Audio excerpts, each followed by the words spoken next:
ইলিশ রান্না করব আর বাজার যাব না, সেটা কি হয়? তাই মেয়েকে সঙ্গে করে চলে এলাম বাজারে।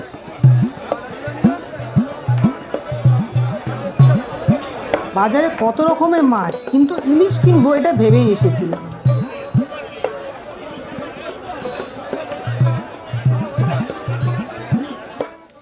নমস্কার বন্ধুরা, আমরা আবার এসে গেছি ইলিশ পর্বের নতুন এপিসোড, নতুন রেসিপি আর নতুন কিছু মজার কথা নিয়ে। আজকের রেসিপি হলো দই ইলিশ।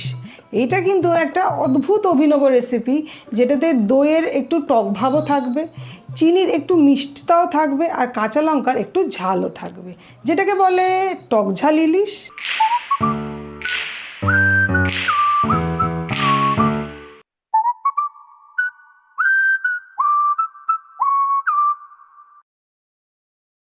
এটা হলো হলুদ সর্ষে। এই হলুদ সর্ষেটা বেশি পরিমাণ দেব, কারণ হলুদ সর্ষে তিতকুটে ভাব কম থাকে। এইবার কালো সর্ষে, এটা কিন্তু একটু কম দেব, কারণ এটা একটু তেতো হয়। আর নেক্সট হচ্ছে আমাদের পোস্ত। পোস্তটাই 1 চা চামচই রাখবো। এটা কিছুক্ষণ জলে ভিজিয়ে তারপর কাঁচা লঙ্কা দিয়ে বাটবো। এই দেখো, সর্ষে আর পোস্তটা ঠিক এই রকম স্মুথ পেস্ট হবে, একদম স্মুথ। এতে কোনো লাম্প থাকবে না, আর কোনো রকম কোনো শক্ত ভাব থাকবে না, একদম ক্রিমি একটা টেক্সচার থাকবে। এইবার আমরা প্রথমে নেব দই।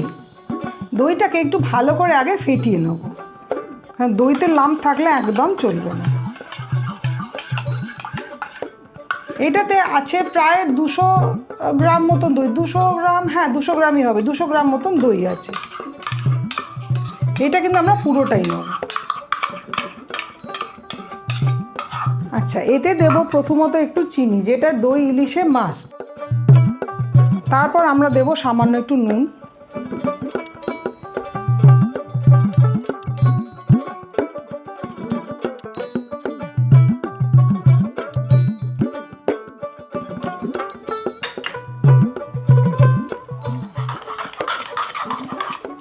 আর এর সাথে মেশাবো 1 টেবিল স্পুন মতন সর্ষে পোস্ত বাটা।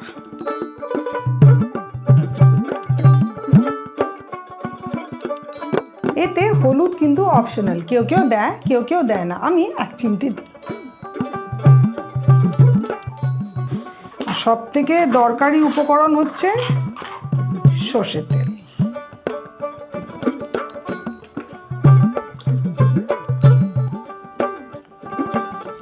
সর্ষের তেল কতটা দিতে হবে? ধরে রাখো 2 টেবিল স্পুন এখন, আর পরে কিন্তু আরও যাবে। এটাকে ভালো করে মিশিয়ে নিতে হবে। নাও তেল নাও। আর মাছটা কখন দেবে? মাছটা দেখো দেখো, সর্ষের তেল হচ্ছে ইলিশ মাছ রান্নার সব থেকে ইম্পর্টেন্ট উপকরণ। কিন্তু তুমি যখন অন্য রেসিপিগুলো করলে, তখন তো আগে থেকেই মাছে নুন আর হলুদ মাখিয়ে রেখেছিলে। আজকে হলুদ দিইনি, নুনটা মাখানো। ও, ওই যে বললাম, হলুদ দিলে সবসময় ভালো লাগে না। দই ইলিশে একটা সাদা সাদা রং হলে বেশি সুন্দর দেখতে লাগে। ও, দাও কালো জিরে দাও। এই নাও কালো জিরে।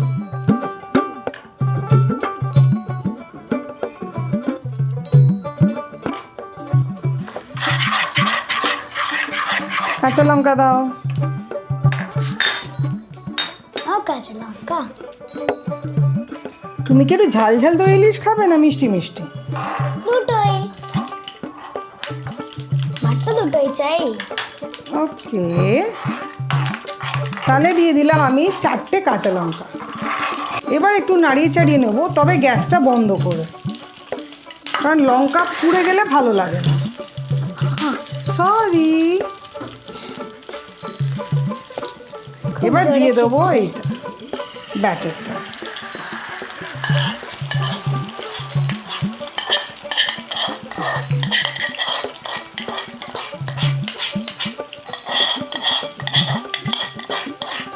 দেখেছো কেন তোমায় রান্নাঘরে আসতে বারণ করি?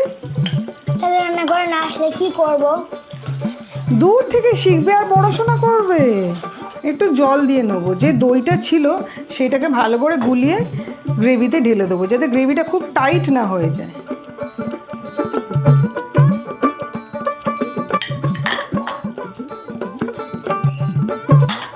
এরপর মাছগুলো আমরা একে একে অ্যাড করে দেবো।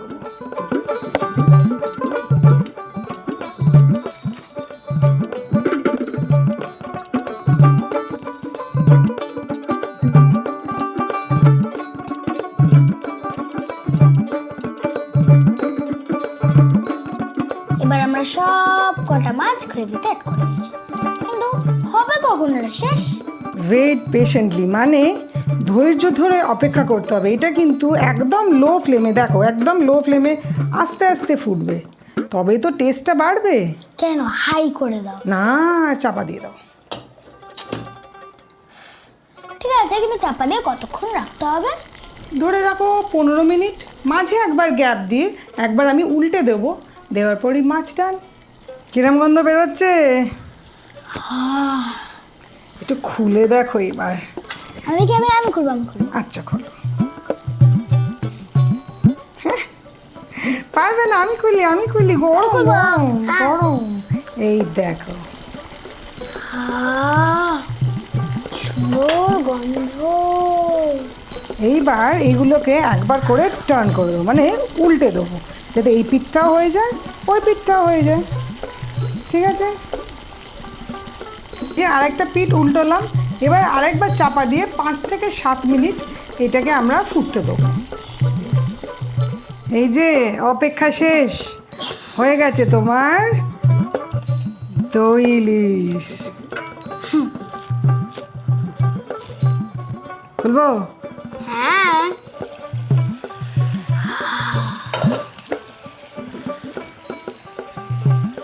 এই দেখো কি সুন্দর তেল ছেড়ে দিয়েছে, একদম পারফেক্টলি কুকড।